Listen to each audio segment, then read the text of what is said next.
Hey, everybody, I'm Dana, and you are in the Bible Haven. Today, we're going to come together on a very profound and life changing scripture. Words of our Almighty God as given in the first commandment. This command can be found in Exodus chapter 20, verse 3. Thou shalt have no other gods before me. That's all we're covering in this thing. Just verse 3. These words are not merely ancient instructions, but a timeless call to our hearts and our lives. A beacon guiding us towards life of purpose and fulfillment. This first commandment is simple yet deeply profound. Now it directs us to place no other gods before the one true God. At its core, it calls us to exclusively have loyalty and devotion to God. In a world filled with distractions and different complex priorities, this commandment calls us back to the very essence of our faith, worshiping God alone. Imagine peace and clarity that comes when our hearts are fulfilled and aligned with His, free from the clutter of misplaced allegiance. To fully appreciate this commandment, we must first consider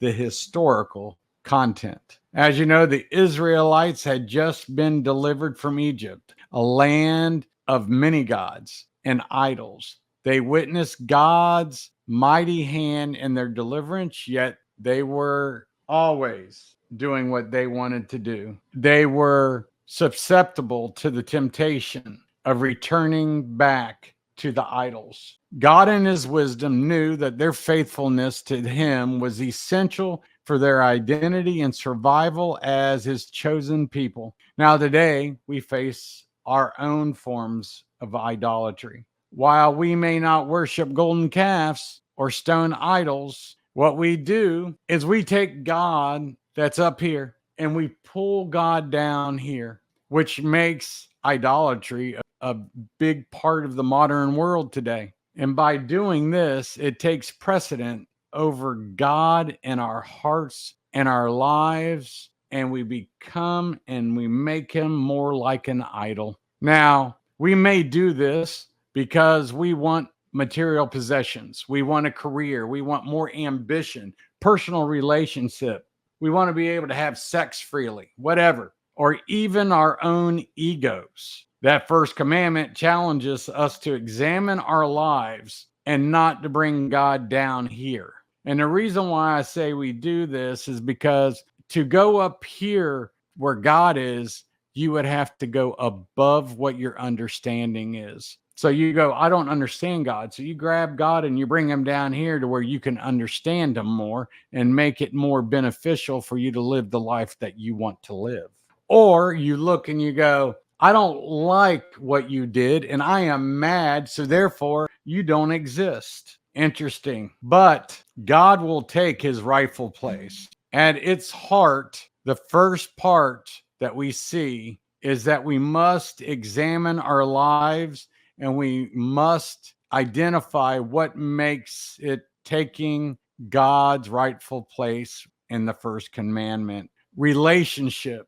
God's desires for an intimate, exclusive relationship with you. He is not content with being one among many. He wants to be our all in all. He wants to be just the one. This commandment is a call for love. God with all of our heart and soul, mind and strength. He understands that we will fall. He understands that we will go our own way. And yet He does know that we will make our own decisions. And that's where people get into, well, if God knows, then we are predestined. Well, here's the interesting thing about all of this. There are times in my life that I can look back where I can see that fork in the road. And I'm sure there's a lot of you too, that you can come in and you can go, I went this way, but there was an opportunity for you to go a different way. Now, I'll use an example.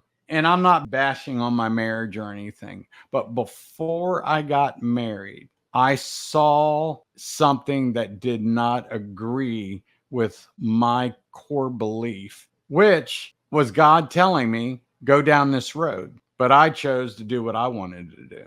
So don't tell me that God doesn't give you a path. He does. It's just you see the other way and it looks a lot prettier to you. I know, I've done it. We need to rely on God and we need to wait on Him, and He will direct us the right way. He always does. Now, this is a call to have a relationship with Him above all else. Now, just picture the profound transformation that will happen in your life when you embrace and you don't bring God here and you leave Him up here, and you embrace that commandment fully, letting God be the center of everything we do. How do we live out this commandment in our daily lives? First, through regular worship and prayer. I mean, I read the Bible every day in some way, shape, or form. But people say, but Dana, reading the Bible every day, this is so hard. Nobody said a relationship with God would be easy. I mean, take all the apostles and how they died. It's not easy. But with Him, there's a foundation in your life, the strength, the peace that will fill your days as you start and end them with God. Second, immerse yourself in God's word. I mean, if you have to start with just a paragraph and then just grow from there, that's what I did. I mean, I'm not a reader. God knows He knows I'm not a reader. So when I break open the word and I read, He knows that I am giving to Him because I don't like to read. Come here. I don't like to read. I would rather take an audio book. And I do have the Bible on audio book so I can listen to it. But I do read. The Bible is our guide to understanding God's character, His will for our lives. Picture the wisdom and the insight that will illuminate your path as you deep dive into His word. And I don't mean dumpster diving. Third, surround yourself with fellow believers. Surround yourself with people who are going to encourage you, and support your faith journey. Together, you can strengthen your devotion to God. I mean, I just ran into some people last night and we had a great talk.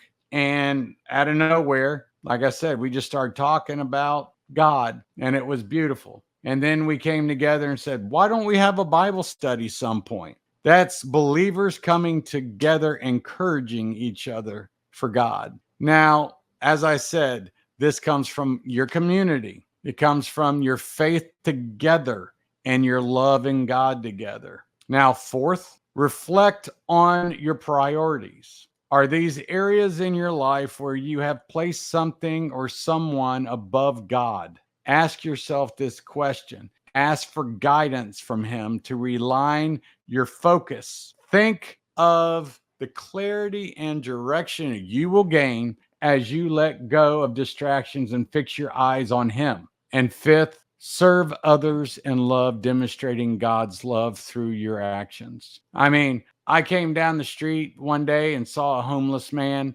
over at a Walgreens. I went over, gave him some food, and just talked to him. What put you here? Why are you here? It's amazing the stories that you hear. This gentleman shared that he was on drugs. He was on crack and he didn't like it, but he said, I'm addicted. I'm on it. That demon had a hold of him. Now, could I have said, in this case, could I have thrown my hands in there and released him? If that's what God wanted, that's what would have happened. But was I in the right place to approach that man on that level? No. Was he in an area where he could get support so that those demons didn't come back worse, and then his life ended up a whole lot worse than it was that I left him off? So I talked to him, gave him some food. Now, some of those people out there are there for money, but people, if you see somebody and they're asking for food, swing by McDonald's or something. If they truly want food,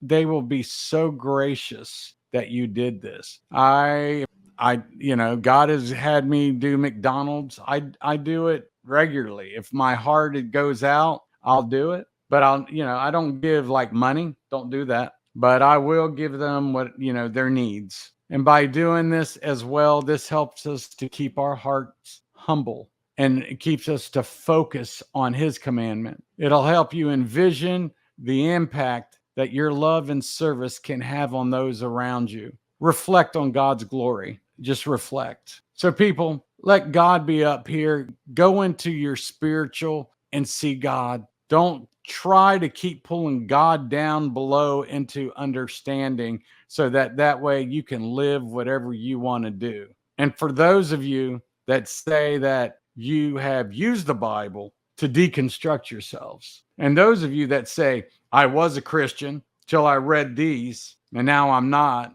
well, I hate to say this, you never were a believer, because the word is God breathed.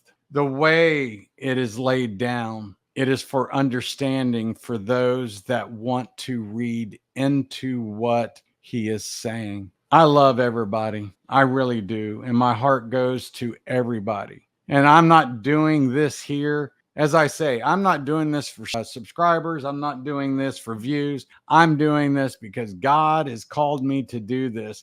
And whether anybody watches it, it may be years from now and somebody will come across this. But God has me putting this out. So in conclusion, remember, the first commandment is the most powerful reminder of our primary calling to worship and to honor God. It was the first step to let us know that he gave us Jesus to die on the cross for our sins. It was all set in motion through all of this. And as we strive to live out this commandment, let us remember that it's just not about following a rule, but it's about nurturing your relationship with your Creator. May we continue to seek God first in our hearts and lives, trusting that in doing so, we will feel true fulfillment and purpose. Imagine the abundant life that awaits when we walk in his ways. We're fully devoted, fully loved, and that is the essence of that one verse. So for those, as I always say, there is an easy way. It's ABC. Easy as ABC. Accept, believe, confess. Then find those that are in the same faith. Talk,